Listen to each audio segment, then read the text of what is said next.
Hallo, it's me again. Mein Name ist Nadine Haddad und einige von Ihnen kennen mich vielleicht bereits schon. Ich war schon einige Male hier als Campusreporterin an der TU Berlin unterwegs. Darum geht es aber heute nicht. Um was es heute geht, das erfahren Sie gleich.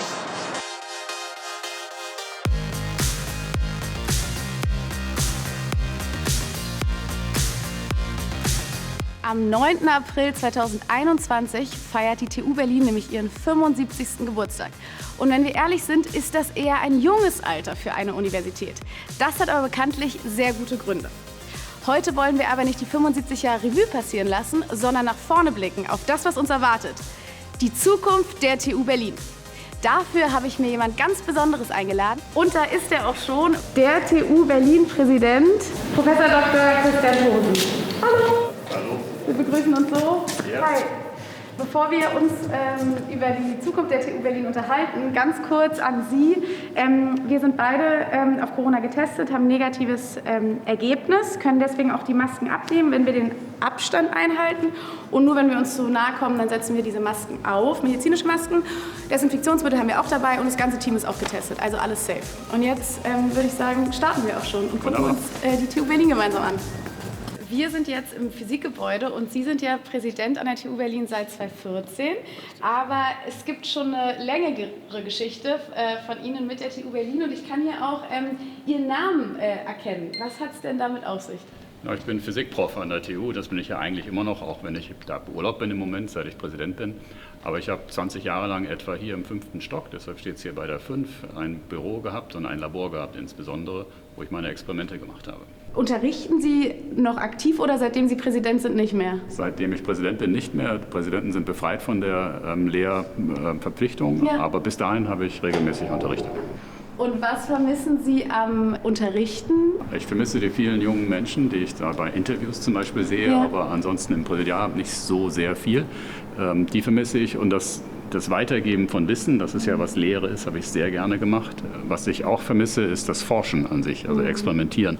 An einem Thema sitzen für 8 Stunden oder für eine Woche. Können Sie sich noch so an den ersten Tag irgendwie erinnern, als Sie hier an der TU Berlin waren? Und wie war das für Sie?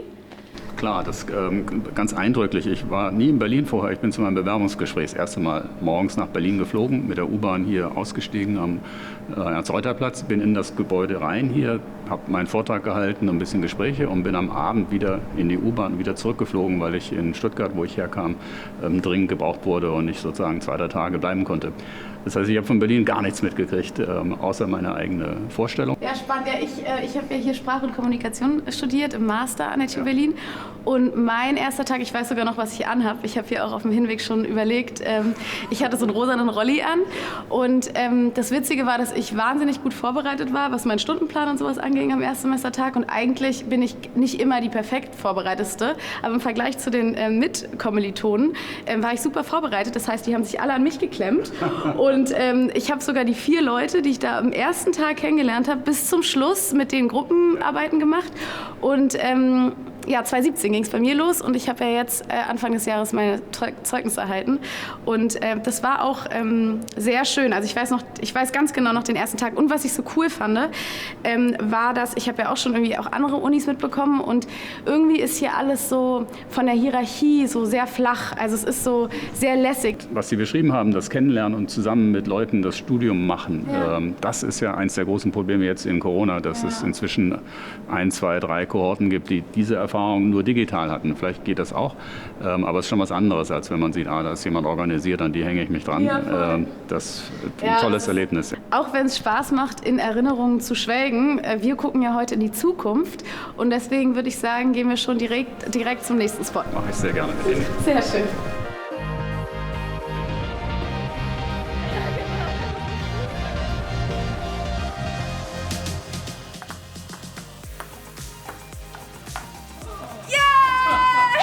Ich habe sie besiegt. Dankeschön. Wir haben den Ort gewechselt und sitzen jetzt hier gemütlich. Mit 75 Jahren kann es ja schon sein, dass man so ein paar Wehwehchen hat und vielleicht ein bisschen einrostet und gar nicht mehr so beweglich ist wie vielleicht jemand mit 25. Das hier ist ein gutes Beispiel, dass es auch anders geht. Wir sind im Coworking Space. Hier können sich Startups einmieten und flexibel arbeiten. Aber hier kann ja zum Beispiel jetzt nicht jede oder jeder rein oder alle MitarbeiterInnen. Was haben Sie denn vielleicht für die, um auch in Zukunft beweglich zu bleiben und jung zu bleiben? In Bewegung bleiben, in Schwung bleiben. Und ich möchte das gerne für alle MitarbeiterInnen der TU ermöglichen. Und dieses mobile Arbeiten, mit dem wir gerade kurz davor sind, eine Dienstvereinbarung abzuschließen, soll Ihnen das ermöglichen. Sie können 2 Tage in der Woche arbeiten, von wo Sie möchten, also ortsungebunden, ist total egal. Sie können auch eine Woche im Monat total ungebunden arbeiten. Sie können das verwenden, zum Beispiel, um Ihre Eltern in München zu pflegen, falls Sie da wohnen.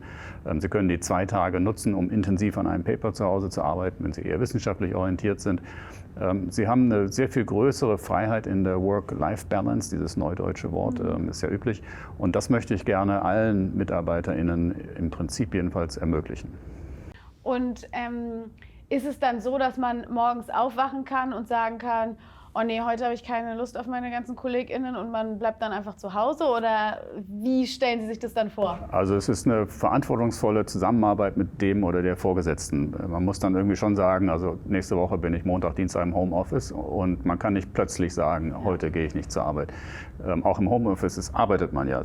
Man kann auch zu Hause bleiben und keine Lust haben, nichts machen, geht auch nicht, sondern man muss innerhalb der vorgeschriebenen Arbeitszeit dann doch das machen, was man arbeitsmäßig macht. Man muss vor allen Dingen erreichbar sein, zwar nicht ständig, denn man muss ja auch mal Mittagessen gehen oder auf die Toilette gehen, aber im Grunde muss man dort erreichbar sein, so als wäre man hier. Es erfordert also von den MitarbeiterInnen, aber auch von den Vorgesetzten eine größere Verantwortung. Wir trauen ihnen mehr zu. Sie sind zu Hause, aber ich weiß, dass sie zu Hause auch arbeiten.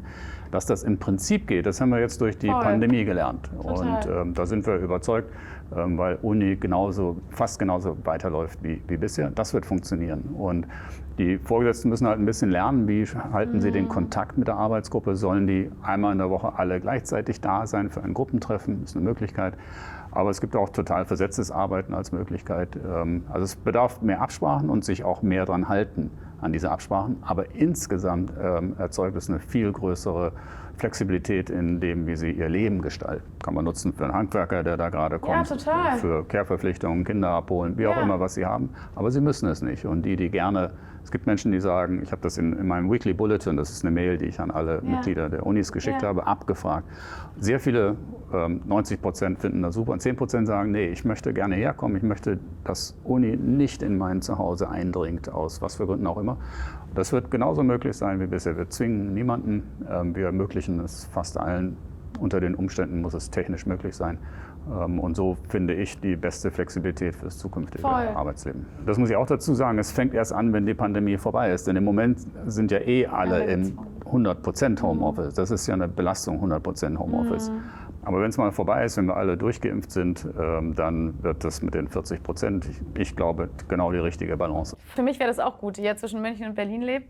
Für mich wäre das auch total passend. Also vielleicht komme ich dann doch nochmal in die TU Berlin zurück.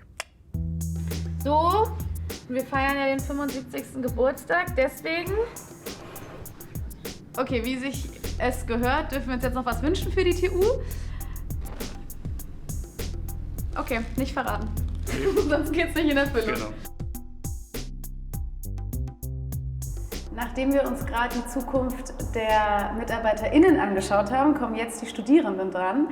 Wir sind jetzt hier gerade in der Marchstraße im Aufenthaltsraum und der ist so besonders, weil der so bunt ist. Und normalerweise sind hier wahnsinnig viele Studierende und es ist sehr belebt.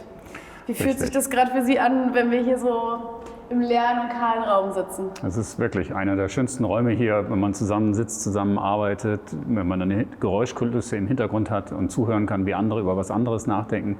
Das ist total traurig, dass es so leer ist. Es bleibt ein schöner Raum mit seinen vielen Bänken und Tischen und ich würde mich sehr freuen, wenn bald wieder ständisches Leben dort ist. Also dieses Zusammenkommen an der Uni ist halt für Studierende so wichtig und wenn der Raum dann auch noch so cool ist, ich glaube, dann hängt man hier auch wirklich gerne auch ab und auch wenn die Seminare zu Ende sind, ja, das fehlt, glaube ich. Ja klar, also Lernen oder Studieren ist für mich immer auch ein soziales Erlebnis. Man macht das nicht nur für sich alleine, dann wird es ja ausreichen, dass man sich geschickte Bücher kauft und die zu Hause liest, sondern es ist immer eine Wechselwirkung. Wir lernen zusammen etwas in der 3er-, 4er-, 5er-Gruppe, wie auch immer.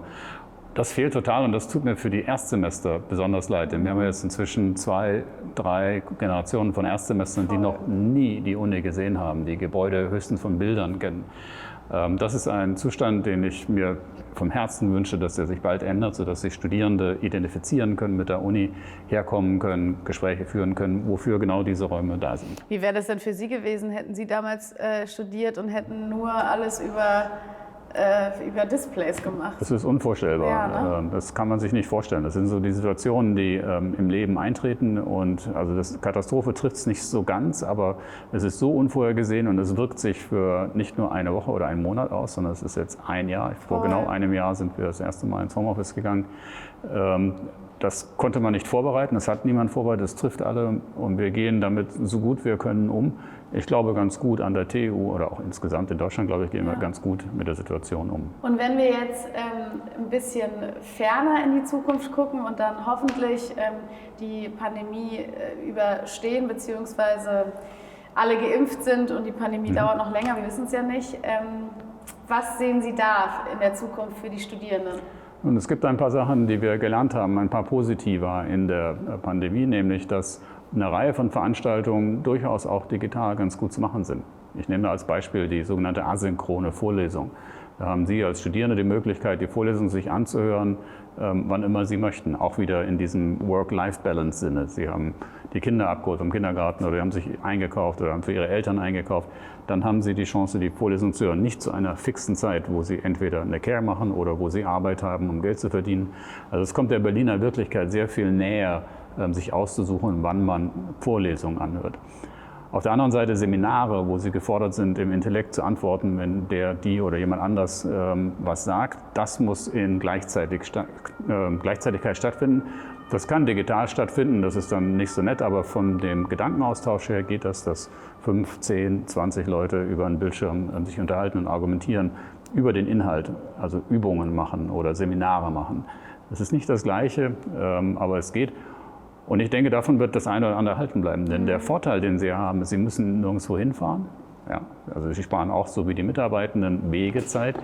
Für ein Seminar von Köpenick an die Uni zu kommen, das ist schon ein ganz schöner Aufwand. Das kann man auch von dort machen. Das heißt, Sie sparen Zeit, Sie schonen Umwelt und haben dadurch eine bessere Lebensqualität. Davon wird einiges erhalten bleiben.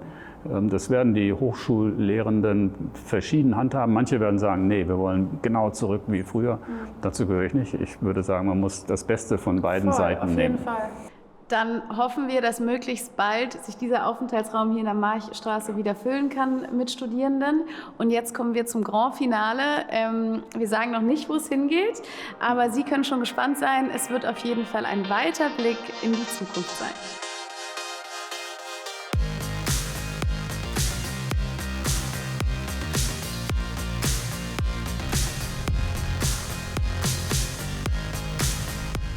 Ich glaube, das Schönste in die Zukunft zu gucken ist, wenn man keine Grenzen sieht. Und das klappt natürlich am allerbesten, wenn man oben auf dem Dach ist. Dann hat man den weitesten Blick. Ich war hier noch nie. Waren Sie schon mal hier oben? Ja, schon öfter. Also zum Teil, um die Solaranlage, die da drüben ist, anzugucken. Zum Teil, um den Fortschritt der Gebäude anzugucken. Wir sehen hier das Mathe-Gebäude und Mathe müssen ja alle, fast alle Fächer müssen Mathe irgendwann machen. Das heißt, fast alle Studierenden werden durch dieses neue Gebäude durchgehen. Hier entsteht das sogenannte IMOS, das ist ein interdisziplinäres Zentrum für Mathematik und Ingenieurwissenschaften. Und weiter hinten, wo noch gar nichts ist, da kommt der sogenannte KI-Tower hin. Das ist das Gebäude, in dem künstliche Intelligenz in der Zukunft bearbeitet werden wird. Sagen wir in 8 Jahren oder in 10 Jahren. Bisschen Themenwechsel, weg von den Gebäuden, was für die Studierenden in Zukunft natürlich was Tolles und Wichtiges sein wird. Mir wurde gezwitschert, dass es in der Zukunft einen Workshop oder einen Kongress geben wird.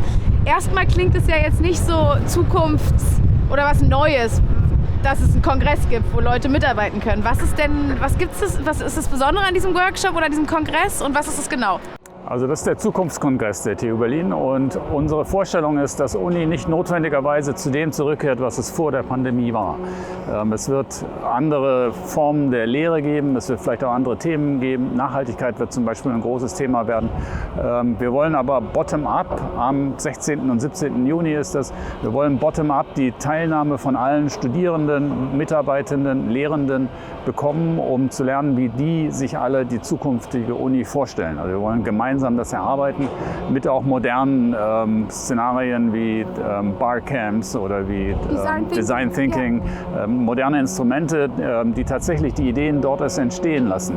Bei einem klassischen Kongress gibt es die Ideen ja schon und die werden zusammengetragen. Hier gibt es die Ideen noch nicht. Wir wollen die Vorstellungen sammeln, neue Ideen aufnehmen, gucken, was machbar ist, wie stellen wir uns die Universität, die TU Berlin in Zukunft vor.